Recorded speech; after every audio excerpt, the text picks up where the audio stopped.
Bueno, ahí. Sí, buenos días a todos. Bueno, hoy vamos a estar con Alessandra. ¿Puede ser que haga eco, Chita? ¿Puede ser que haga mucho eco? ¿Escuchan los de atrás? ¿Sí? Bueno, hoy vamos a estar con Alessandra dando la clase. Vamos a primero hacer como un pequeño resumen y después vamos a ingresar con las unidades que hablan referencia a la unidad 1, que hablamos del pensamiento administrativo y vamos a ver los del tema de las escuelas y del relacionarlos y ver la importancia que tienen que veamos las escuelas, ¿sí? Y toda su evolución. Después, la idea es hacer un pequeño juego en Kahoot y después le vamos a estar repartiendo una actividad para que realicen y para que expongan en grupo. Lo que sí, antes de avanzar con la clase, lo que les voy a pedir es que si ustedes pueden crear, si ustedes ya tienen grupo de WhatsApp, pero si pueden crear uno que estemos nosotras dos, entonces nosotros le podemos avisar a escuelas por ahí ágil y lo más práctico. Porque la semana pasada vio que hubo paro y nosotros nos adherimos y hubieron por ahí muchos que vinieron acá a la clase, entonces por ahí si hay alguna, ¿cómo es? Alguna consulta, alguna duda o tenemos que hacer avisos, por ejemplo, con relación a eso, ya le pasamos directamente ahí en el grupo de WhatsApp. No sé quién tiene o quién administra el grupo. O si que pueden crear otro. No sé si ingresaron al aula virtual, ¿no? ¿Sí? ¿Qué vieron de nuevo en el aula virtual? Estaban los Power que había presentado, ¿cómo es? La profesora, la docente Elsa Ibarra, y también ella subió, que eso quiero que vean, hay 2 guías teóricas que hacen referencia a todo lo que es la parte de administración. No sé si lo pudieron ver. Y lo que le quería consultar es si ya vieron, si ya está el programa, ¿no? Bueno, entonces eso durante la clase lo vamos a subir para que ya lo tengan. Y lo que va a faltar, va a estar pendiente todavía, que nos falta, ya están la actividad práctica, pero nos falta terminar de definir algunos puntos. Va a ser justamente la guía práctica que no está ahí, ¿sí? ¿Alguna duda, alguna consulta hasta acá? ¿No? ¿Qué se acuerdan lo que dimos en la última clase? Retomando un poco ya que hace... Ujú. Los niveles de organización, que digamos que sí, que la docente hizo referencia. ¿Cuántos niveles de organización hay? 3, el nivel político estratégico, logístico gerencial y el táctico operativo. ¿Y qué más hicimos referencia? Sí, administración y marketing. ¿Qué más?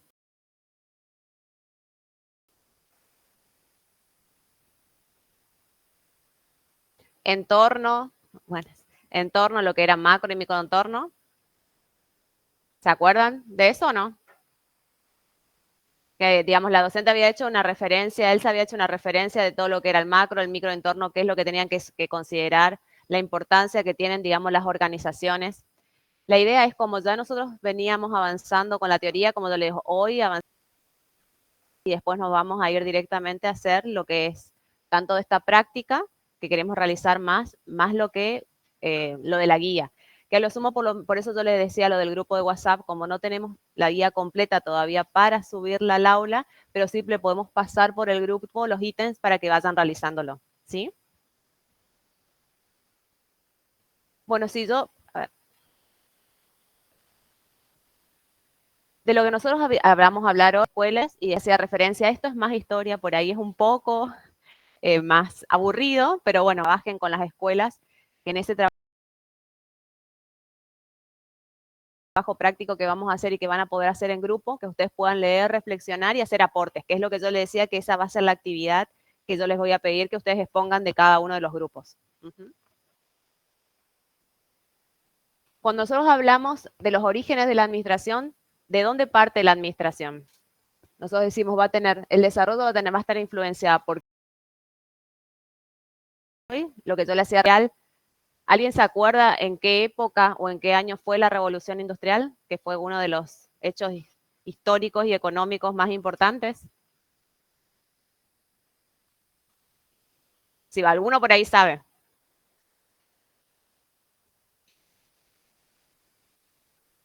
En 1776, ¿sí? ¿Fue en qué edad? En la Edad Media. En esa ahí surgió, ¿y qué significó la revolución militar? La revolución que pasó en la revolución industrial, ¿por qué es tan importante?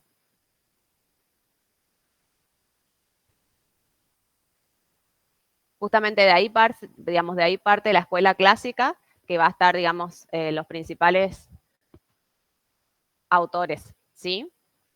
A partir de la revolución industrial. ¿Qué imaginan? ¿Cómo era antes la producción? ¿Cómo se realizaban los trabajos? La Producción industrial. ¿Qué cosa, cada producto se hacía de a uno. Muy bien. La No sé quién está producción. hablando. Rita Núñez. Ah, hola Rita, ¿cómo estás? Hola, profe, ¿cómo le va? ¿Todo bien? Muy bien, Rita, sí, exactamente, era más artesanal. ¿Y qué pasó? O sea, ¿qué pasó en la revolución industrial? ¿Qué es lo que se incorporó?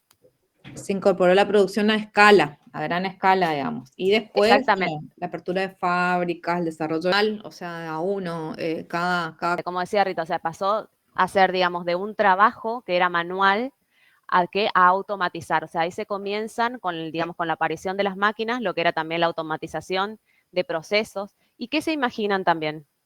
Si nosotros decíamos, antes los empleados estaban acostumbrados a hacer, digamos, todos trabajos manuales. Si ustedes ven, después vamos a avanzar. Si ustedes ven acá, exactamente. Imagen refleja bien, ¿sí? No, esta no. ¿Sí? Vieron de todos los operarios.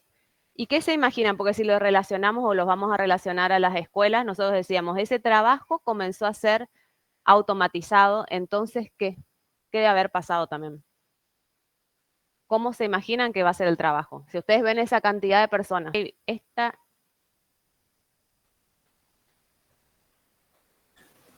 Producción en serie. exactamente, producción en serie, ¿sí? ¿Y qué se buscaba?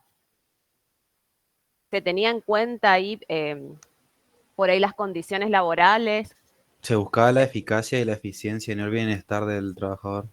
exactamente. Después, cuando vayamos avanzando, vamos a ver en las diferentes filminas, pero lo que se buscaba era eso, era las, digamos, del trabajo en sí, y no se consideraba las condiciones del trabajador. No es como ahora podemos considerar, digamos, ahí van a haber varias opiniones, pero actualmente de lo que fue en la Edad Media a lo que ustedes ven ahora, ¿cómo ustedes consideran? ¿Cómo evolucionó?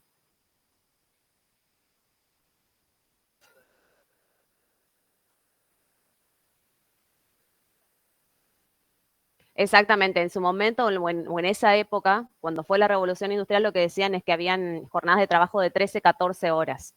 Y lo que importaba era, como decía el compañero, la parte de la sistematización del trabajo. O sea, lo que importaba era la cantidad que se producía, ¿sí? Y no el trabajador en sí. Después le decía, bueno, pioneros industriales y empresarios, también la parte de la Iglesia Católica, eso también influenciaron en lo que fue el desarrollo. Acuérdense que lo que nosotros vemos o este desarrollo que vamos a ver, lo relacionamos o lo enfocamos con la administración. ¿Por qué consideran que estos hechos que fueron pasando influenciaron en la administración? Porque nosotros vamos a ver que a lo largo de la historia y de las escuelas que se fueron creando con las diferentes orígenes, como yo le dije, una escuela, ¿cuál va a ser? La escuela clásica, ¿sí? Vamos a ver diferentes escuelas o diferentes modelos que van a ir, lo relacionamos o lo influencia consideran. O sea, lo que va pasando en el ambiente, o sea, en el ambiente social, cultural, también va influenciando, va dando apariciones hacia esas escuelas. Si yo considero, en ese momento, por ejemplo, hay otras escuelas que vamos a ver después, que es la escuela de comportamiento. Se consideraba a las personas en sí, en la escuela clásica o en la escuela, sí, en la escuela clásica, en las primeras escuelas.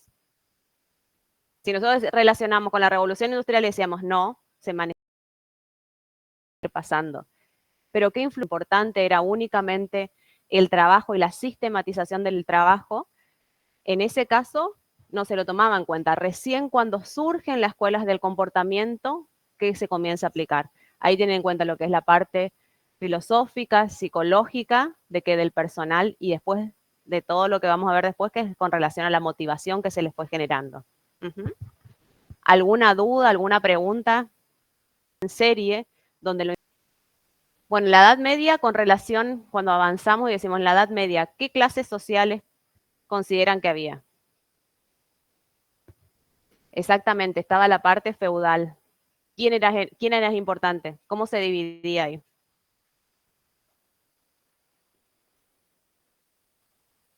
En realidad estaba, lo burgués, la burguesía es lo que surge, digamos, a último de, digamos, de la edad, a finales de la...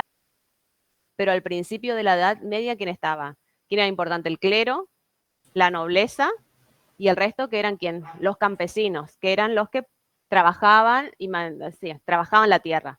En la parte de los nobles, ¿quiénes iban a estar? En el clero sabemos todo lo que era con todo lo que es la iglesia, sus obispos. Y en la parte de la nobleza, ¿quién eran los nobles en la época, si nosotros decimos en la época feudal? Empezaba a lo más alto de La Edad Media. abajo. Los dueños de tierras. Exactamente, y esos dueños de tierras que generalmente eran dados por quién? Por el rey, ¿sí? O sea, no eran, digamos, los que producían, ellos no producían nada, sino que, digamos, recibían, digamos, tierras de los reyes.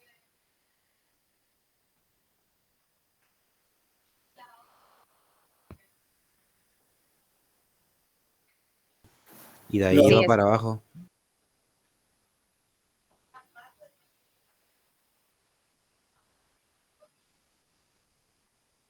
sí, pero ahí hay dos cosas.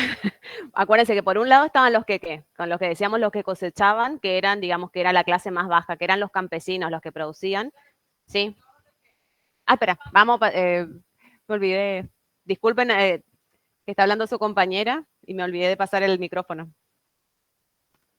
Que hacían los campesinos, una parte le daban al señor feudal y ese señor feudal tenía que darle otra parte al rey. Y así. Exactamente, y ellos tenían que control sobre qué? Sobre la cosecha y sobre las tierras también, ¿sí? Y después, si nosotros lo relacionamos en lo que pasó también de la administración, en la época, digamos, en el siglo XVIII también comienza a surgir en el siglo XVIII, lo que fue todo lo que comienzan las primeras universidades. Y esas universidades, si también lo relacionamos con eso, también surgen ¿con qué? O sea, las primeras universidades, ¿dónde se imaginan que nacieron? Las primeras universidades, digamos, los más educados, los que solían ser más inteligentes en esa época eran el clero, ahí, digamos, se originaron las primeras iglesias, las primeras Exacto. escuelas, quiero decir. Las primeras escuelas. Igualmente, si lo relacionamos así con la parte de las universidades. Cuando nacieron fueron en Europa, en Polonia, ¿sí? Y después fueron. Pero para nacer, para crearse las primeras universidades, necesitaron el apoyo de quién? De la iglesia, del clero, para poder surgir, ¿sí? Bueno, después de hacer referencia a otra de las revoluciones, que fue la revolución agrícola. Bueno, la industria, la revolución industrial, que acá de lo que le hace referencia a la revolución industrial, los primeros que decía, fue en 1776 con la creación de la máquina de vapor de Semmelweis y que donde la producción, como dijimos, pasa de ser artesanal a ser industrial y todo, digamos, el proceso que llevó a cabo. Hay un cambio en la parte también, en estructura social y comercial de la época, porque nosotros decíamos, si lo relacionamos, dijimos, en la época medieval o en esa revolución, como yo les campesino, o sea, estaba la parte feudal y las diferentes clases en que se dividía. ¿Cómo se imaginan que comenzó a ser después? Porque cuando decimos de la importancia de la revolución industrial, no fue solamente un ícono en la historia por lo que tenga que ver con lo económico, lo social, también tuvo que ver con lo político, o sea, fue todo, digamos. ¿Cómo se imaginan que fue? Cuando aparecieron, cuando hubo la revolución de feudales.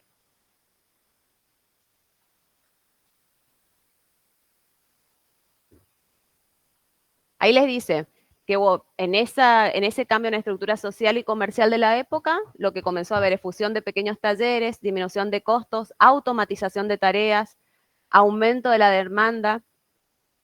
Fueron sí cambios paulatinos, ahí dice Rita, sí, cambios paulatinos, que se fueron dando a la sociedad. Condiciones industrial.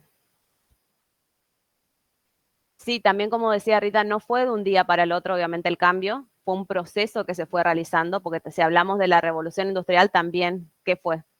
Una revolución y fue un proceso, porque imagínense si primero, digamos, en la instalación de las primeras máquinas debe haber habido al principio resistencia hasta que todos comenzaron a utilizarlas, ¿sí? Entonces todo es un proceso. E insalubre. Pero sí se considera que las condiciones ambientales eran peligrosas e insalubres. Primero, porque como decíamos, trabajaban entre 13, 14 horas. Y ustedes se imaginan que deben haber tenido, por ejemplo, algún elemento de seguridad o alguna vestimenta. Vieron que ustedes ven de acuerdo a la parte que se manejen. Hay personas que tienen determinado, por ejemplo, los basureros tienen que estar vestidos de alguna forma. ¿Qué otra? ¿Dónde ustedes ven que utilizan uniformes? Por cuestiones de seguridad. En las obras, profe. En las obras también, sí. ¿Y en dónde más?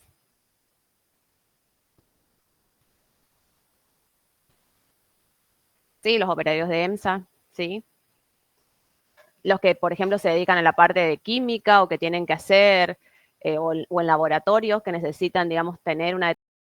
o los que están con productos químicos. Médicos, cirujanos.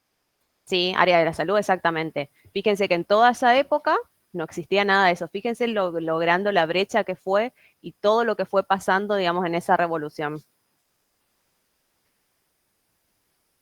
Y cuando le dicen la automatización de tareas, cuando nosotros decíamos, no se consideraba, no se tenía en cuenta las personas, sino de cómo determinada vestimenta. Ellos lo que querían hacer era, con esas máquinas, obviamente, aumentar la producción, pero era perfeccionar la tarea, cómo tenía que hacer el empleado. Entonces, en ese caso, ¿qué tipo de, si ustedes lo relacionan o lo relacionamos con la jerarquía, qué tipo de jerarquía hay ahí? Donde ellos tenían una persona que le decía lo que tenía que hacer y dirigir. Sí, autoritaria, cómo tenían que, o sea, no había una jerarquía o una participación de parte de los empleados. Ellos como que tenían asignado una tarea, entraban a la fábrica, tenían que producir, no sé, 100 vestidos cada uno, digamos, de los que estaban en el taller, y esa era la producción, y la automatización de tareas era mejorar, ¿para qué? Para producir más. Bueno, y acá les hace referencia a la autocrática, ¿sí? O sea, no había organizaciones, que era, como yo les decía, finales del siglo XVIII, con la invención de la máquina a vapor y con la aplicación de la sustitución del esfuerzo humano y animal, se generó un nuevo concepto de trabajo y de producción. Este cambio tuvo un gran impacto en las organizaciones a nivel mundial. Todo esto obviamente afectó a los pequeños talleres artesanales que se vieron paulatinamente absorbidos o sustituidos por el inicio de la nueva área del trabajo y las organizaciones para adquirir las nuevas máquinas. Que en realidad, si ustedes lo comparan, y bueno, ahí les dice, la progresiva urbanización favoreció también el crecimiento de unas pocas organizaciones y la concentración de capital. Si nosotros los llevamos y los relacionamos, ¿cómo es hoy? Vieron en esa parte que le dice que fueron absorbidos, sustituidos, que contaban capacidad financiera suficiente para adquirir nuevas máquinas. Sigue pasando, ¿sí? Porque hoy quien tiene posibilidad de tener en su empresa nueva tecnología puede ir, ¿qué? Creciendo, más con lo que es la aplicación después de la inteligencia artificial, pero todo el que pueda invertir, ¿qué hace? Sacándose que no vamos a comparar lo que fue la revolución industrial, lo que fue ahora en lo que es volúmenes de producción, si bien hay empresas que sí generan mucho, ¿sí?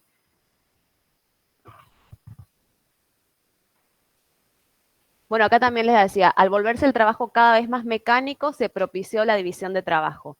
¿Qué habíamos hablado o no sé si Elsa, la clase anterior había hecho referencia a la división de trabajo? ¿Por qué es tan importante la división de trabajo? Y es uno de los enunciados de Fayol en los 14 principios. Ay, ¿vos le pasás el...? Ay, espérame que ahí ya te paso el micrófono.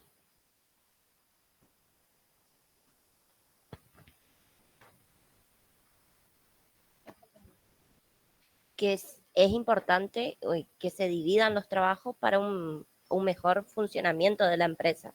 Porque si yo tengo que, póngale, ¿no? Estamos haciendo prendas de vestir y yo tengo que cortar la tela y tengo que coser y tengo que fijarme que esté todo bien cosido y tengo que empaquetar y tengo que sacar la foto, no soy tan productiva como si otra persona se encarga de cortar, otra persona de coser, otra persona se encarga de empaquetar y de subir fotos. Y aparte que genera un mejor entorno de trabajo si hay diferentes jerarquías, porque no es lo mismo que yo venga y le diga algo a usted y después venga ella y le diga otra cosa, porque ahí nos contradecimos. Muy bien. La foto no soy Kiara. Kiara, muy bien, Kiara. ¿Sí? La división de trabajo es fundamental y eso, fíjense cómo nació en ese momento y cómo se sigue, es una de las cosas por lo que nosotros estudiamos la escuela de administración. ¿Por qué se siguen estudiando las escuelas de administración? ¿Por qué consideran? Yo sé que es una parte teórica que es por ahí más tediosa, digamos, de estudiarla, pero ¿por qué es importante?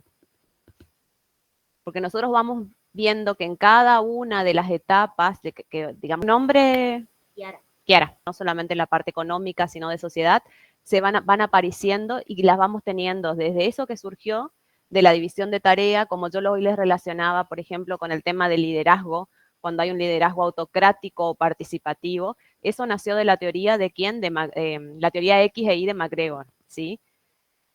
Que ellos, por ejemplo, relacionándolos ahí, ellos hacían referencia, que por ejemplo en la teoría X que decía, el empleado es una persona que necesita de la evolución propia, digamos, encima y llevándolo y dándole las indicaciones. Por eso se relaciona, por eso tiene relación con el liderazgo autoritario o autocrático. Y la teoría I, ¿cuál hace referencia? Es justamente lo diferente que se va a relacionar con el liderazgo que es participativo. ¿Por qué? Porque le da a las personas la posibilidad de ¿qué? De participar, de por ahí de manejar sus tiempos, de estar motivado. ¿Qué? Que uno esté continuamente un control constante, ¿sí? Que es diferente. Bueno, continuando, dice, la visión en labores progresivamente más repetitivas y simplificadas, así como la masificación de los trabajadores. Si yo les digo de una empresa, lo relacionamos, vamos y venimos digamos, de lo que fue anteriormente a hoy. ¿Qué empresa sigue utilizando, por ejemplo, sistematizados? No necesita, ¿cómo? Las empresas de vehículos, McDonald's. Exactamente, la empresa de vehículos McDonald's. McDonald's, ¿por qué? ¿Por qué, digamos, importante? O si ustedes, como yo les decía, si vieron la película, ustedes ven la sistematización que hay en qué? En las tareas y que ellos, digamos, la hamburguesa y cómo va saliendo la hamburguesa y cómo van preparando las hamburguesas, ¿cómo está? En un proceso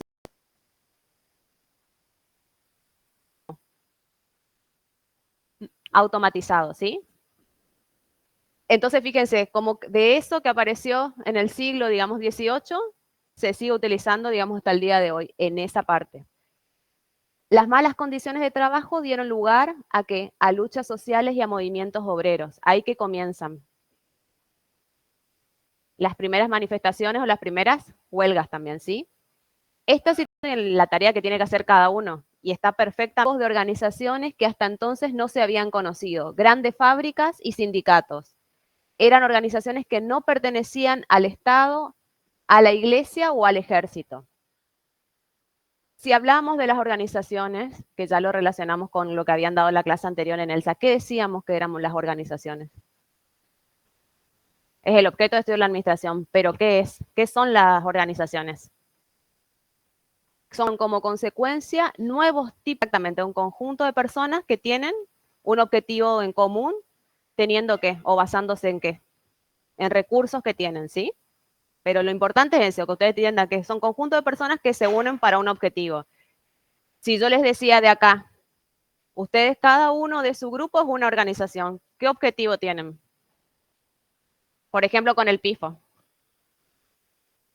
Sí, ¿sí? O sea, ustedes, por ejemplo, lo que hacen se unen, son exactamente de acuerdo a lo que varía el grupo y van a tener como objetivo final la aprobación del PIFO y la aprobación que en realidad es la promoción de la materia.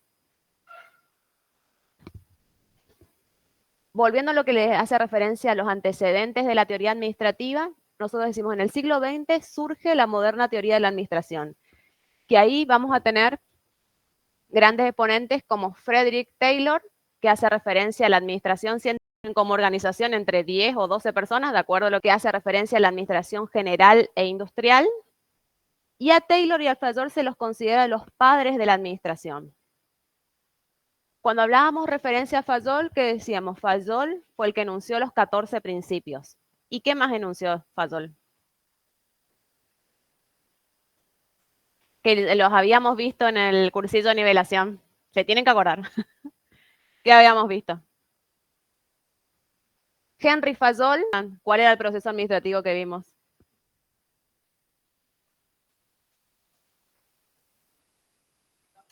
¿No? Ay, me olvido el micro del...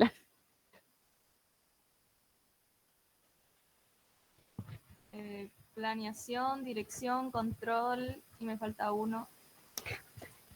Organización. O sea, cuando nosotros, Fayol, en sus grandes aportes, ¿qué tiene? Dijimos los 14 principios del proceso administrativo. ¿Se acuerdan lo que hace referencia al proceso administrativo? El proceso administrativo es planificación, organización, dirección y control. Y si yo les digo que creo que Elsa estuvo haciendo referencia, ¿cuáles son los 14 principios de la administración? ¿Se acuerdan? Que eso vimos también. Uno ya tienen, que hace referencia a qué, dijimos acá, el más importante. La división de tareas, ¿sí? La división de trabajo, división de tareas. Ese es uno de los principios más importantes. Y después,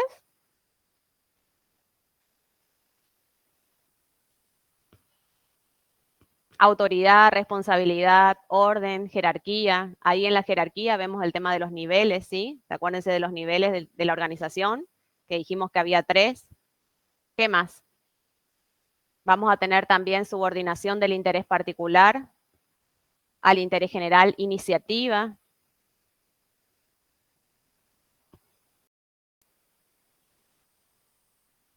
Que son unos, pero bueno, esos vamos a ir viéndolos ahora en más detalle, ¿sí? Y siguiendo y continuando la administración científica, le hace referencia a que Taylor se concentra en sus principios de administración científica, dice, aplica el método científico. Cuando hablamos de método científico, ¿a qué se refiere el método científico?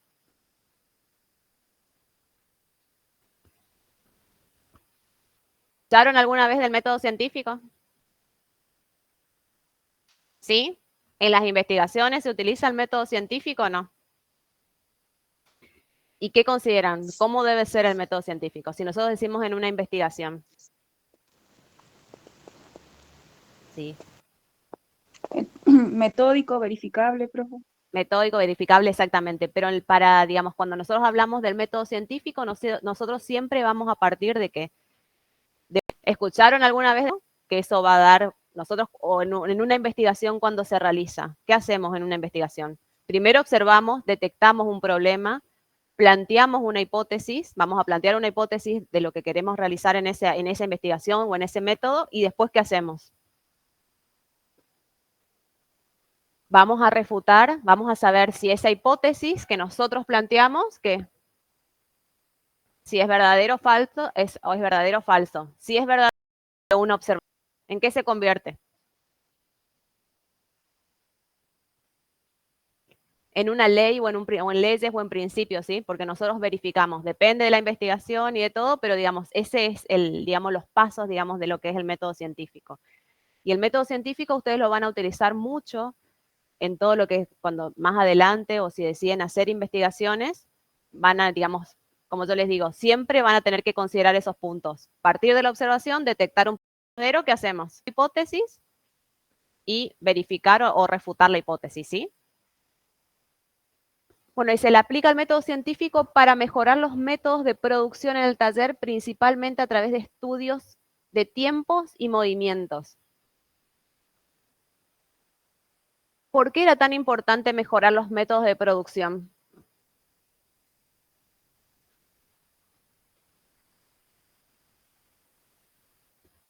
Planteamiento y exactamente, porque ellos, digamos, nosotros decíamos, mejorar los métodos de producción del taller, principalmente a través de estudios de tiempos y movimientos. Ellos querían que eficientizar todo lo que era la producción. ¿Para qué? Para optimizar recursos. Para optimizar recursos, exactamente, ¿sí? Después dice, fue el precursor también de la denominada escuela cuantitativa o matemática y se basó en la concepción del hombre económico, que es solo exactamente porque ¿se acuerdan eso? Cuando habíamos hablado en el cursito de nivelación de las necesidades de la pirámide de quién? La pirámide de Maslow. ¿Cuál decía? ¿Cuáles son las necesidades según Maslow? Pueden buscar, no hace falta que sepan de qué decía Maslow. ¿Cuáles eran las necesidades? Profe, y la principal era Lo busca satisfacer. necesidades básicas y en base a eso uno podía ir escalando. Exactamente. Acá, perdón, ay. Así te escuchan tus compañeros que están del otro lado. Serían las necesidades fisiológicas, seguridad, necesidades de seguridad, necesidades sociales, de autoestima y autorrealización como pináculo, digamos, Como de la exactamente, pirámide. como sí, punto de la pirámide, ¿sí? Sí. Sí, entonces Para cubrir las necesidades. con eso.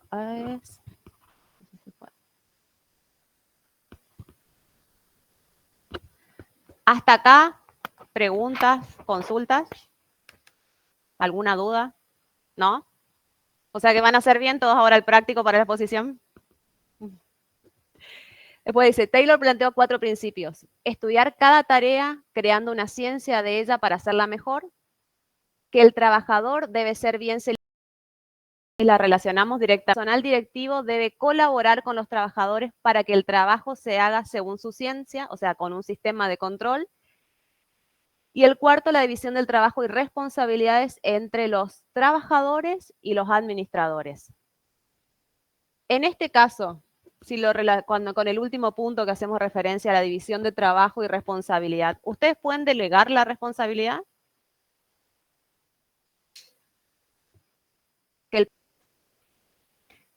Exactamente, lo que se delega es la tarea, la responsabilidad no. Si ustedes, por ejemplo, tienen que hacer el grupo del PIFO y a vos te toca investigar sobre la organización lo que tiene que hacer, tu responsabilidad es esa. Si no lo haces, lo puede tomar otro compañero, pero en realidad era tu responsabilidad. O sea, la responsabilidad no se va a delegar, ¿sí? Bueno, y acá hay un pequeño cuadro que le hace referencia a los principales expositores que estuvo Taylor de 1856 a 1915, Carval del 60 a 1939, Henry Gann de 1861 y 1919 y Emerson que fue del 53 al 31. Estos fueron los principales representantes de la administración científica. Y nosotros, nosotros no queremos que ustedes sepan todos los de las escuelas, pero sí por administración científica, cuáles fueron los principales representantes o repercusores, digamos, con relación a la administración. Que eso va a ser una pregunta del parcial. Por eso, digamos, nosotros le hacemos tanto hincapié en que lo vean. No digamos lo que determina, pero si yo les pregunto, bueno, la escuela clásica, ¿con qué se relaciona? La escuela burocrática. No sé si alguien quería hablar de... ¿Leonardo? Hola, profe. Quería hacer una consulta ya que habló el tema del parcial. ¿Será que usted Sí. podría pasar entonces con tiempo los materiales que entran para que podamos ir estudiando? Porque como están interesantes los temas, pero son varios temas, entonces estaría bueno ir sabiendo Sí, eso. lo que nosotros habíamos hecho referencia, que iba a ingresar hasta la unidad 3, ¿sí? Ustedes no tienen el programa, Pero esperen, a Lo ver, mismo espérenme para un ir segundo. organizando de a poco, y porque el 17 creo que es el parcial, ¿no es cierto? O algo así. Sí, esperen que yo tengo acá, ya les paso. El tema, si usted dijo el tema del grupo, bueno, ahí quiero una compañera, quiero un grupo de WhatsApp, quizá ahí se podría pasar las cosas también. Sí, por eso yo por ahí prefiero, o mejor dicho, les dije que hagan referencia al grupo de WhatsApp, pero entonces yo les puedo pasar por ahí. Sí, acuérdense, el parcial es el sábado 17 de mayo a las 8 de la mañana. Y de las unidades,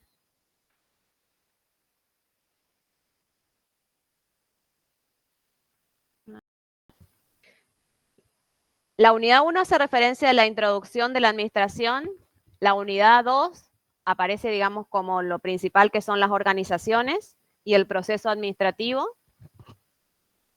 Y después ya le digo, digamos, de lo que va en la unidad 3, que es rueda operativa. Pero ahí les voy a pasar lo Sí, que lo vamos a ideal hacer sería todo lo que ahora. entra, pero te voy a agradecer diapositiva, temas o no. No. Porque Sí. yo tengo entendido que la diapositiva entra, pero no sé si hay más temas que entra, obviamente, o más cosas, no sé. Sí, sí, exactamente. Voy a agradecer Sí, todo lo para que tenga saber. que ver, todo lo que tenga que ver, por ejemplo, con lo que es las organizaciones, empresa, clasificación, toda esta parte de escuelas, eso ingresa, ¿sí? Y otra Lo que pregunta, vamos a profe, hacer, sí, si puedo preguntarle, con respecto al trabajo que tenemos que hacer sobre el tifo, sí, ¿vamos a tener que hacer muchas cosas que hicimos en el cursillo para ir adelantando para saber, o va a ser temas diferentes? O todo lo que entra sí. para que sepamos, porque en tifo, entre entrevistas, otras En el cuestiones. PIFO, en realidad, ustedes se acuerdan que ustedes lo que habían hecho en el PIFO era investigar la organización, ¿sí? ¿Se acuerdan que habían hecho eso?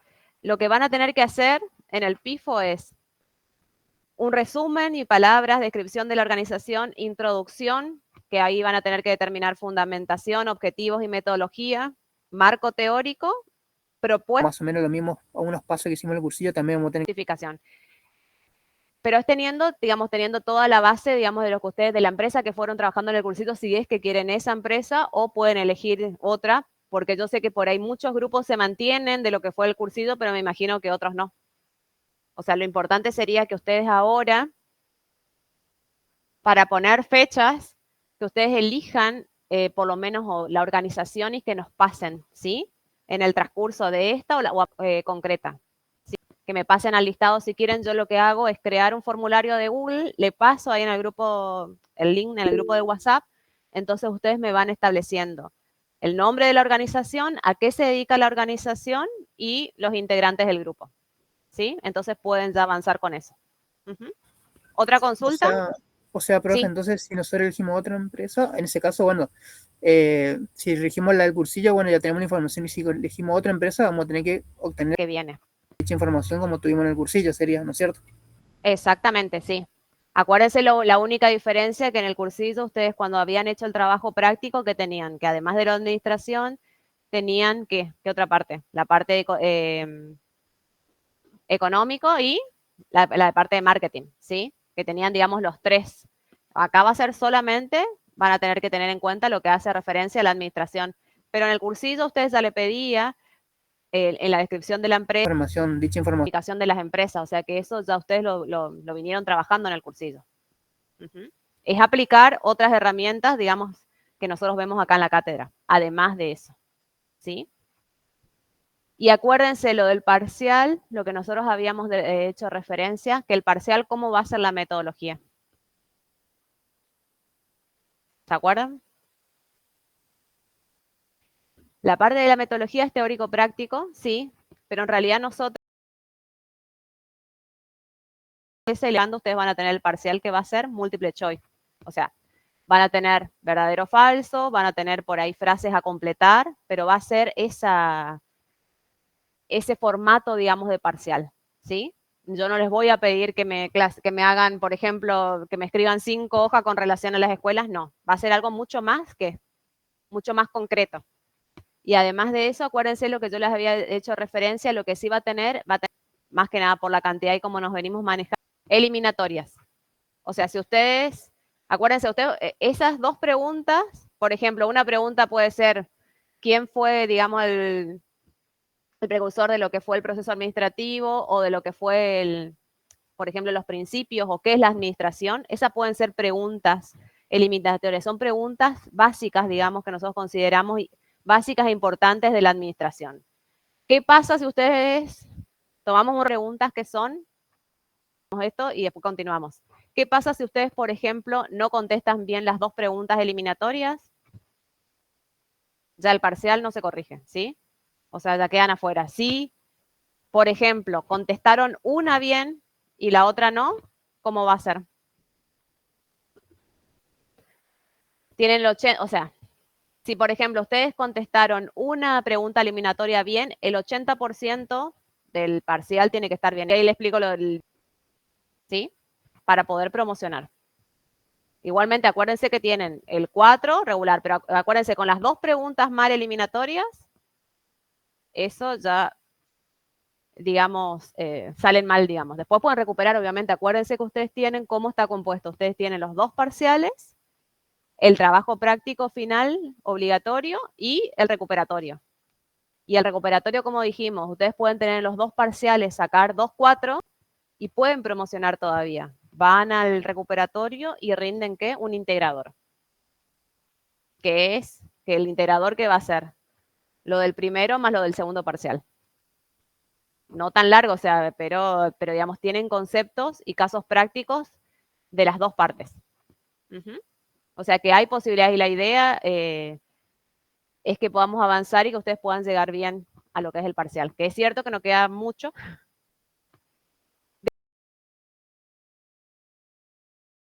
A ver cómo las preguntas eliminatorias son marcadas, tipo las 2 primeras o eso. Vos me decís, Ana, en el formato, cuando vos recibas el parcial, las primeras 2 preguntas que vas a tener es eliminatoria y después tenés el desarrollo entero del parcial, o sea, que son generalmente entre 8 a 10 puntos. Sí, dice, además, dice preguntas eliminatorias. Nosotros cuando es el parcial, siempre le decimos que lean. ¿Qué tienen que hacer primero? Leer todo el parcial y después comenzar a hacer. Pero la metodología va a ser así. Bueno, seguimos con la administración científica. ¿Otra consulta del parcial? Sí. Sí, eso sí. Los exámenes, o sea, ustedes vieron que tienen la modalidad de cursar o venir acá a clase o cursar desde, le decimos, virtual. Pero los parciales son únicamente presenciales. Y acuérdense que yo les había hecho referencia, bueno, no me acuerdo si le había hecho referencia yo o la profesora Elsa, si ustedes por algún inconveniente ese día que es sábado, o por ejemplo por una cuestión laboral, no pueden rendir el parcial, tienen que traer ¿qué?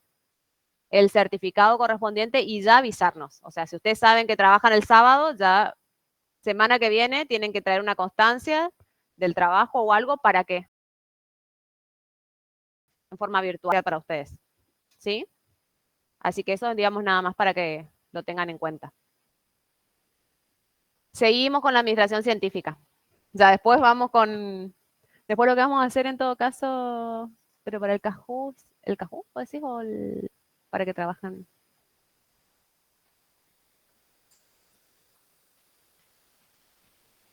Está bien. No, vamos a avanzar, avanzamos, porque nosotros ahí le tenemos que preparar otro parcial. Trabajar con la actividad primero.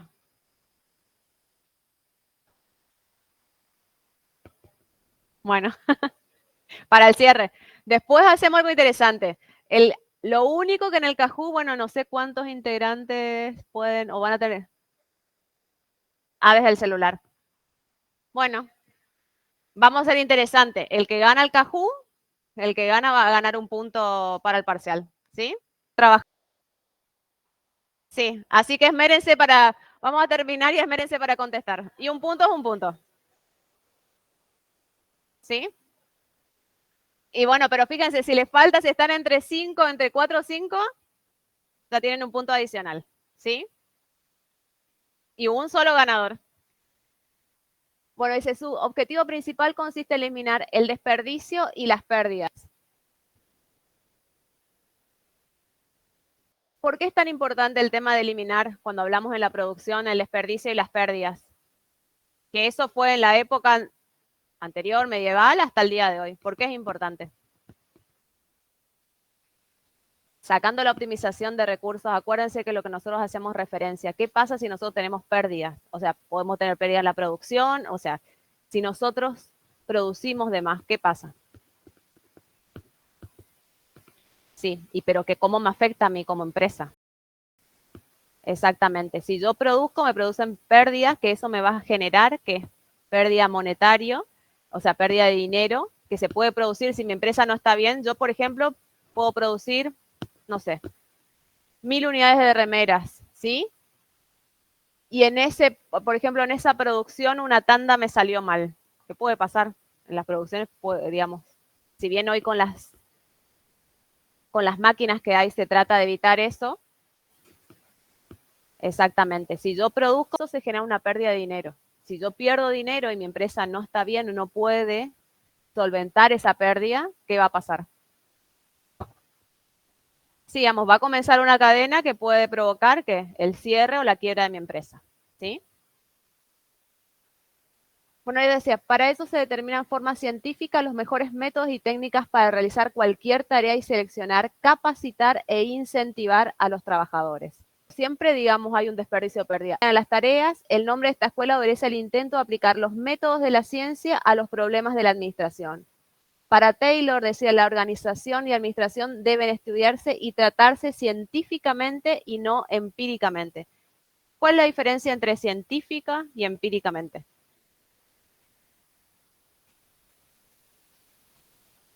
¿Y qué es lo que hace la ciencia? ¿Por qué nosotros lo relacionamos acá con los métodos de la ciencia? Los énfasis que tenía la ciencia...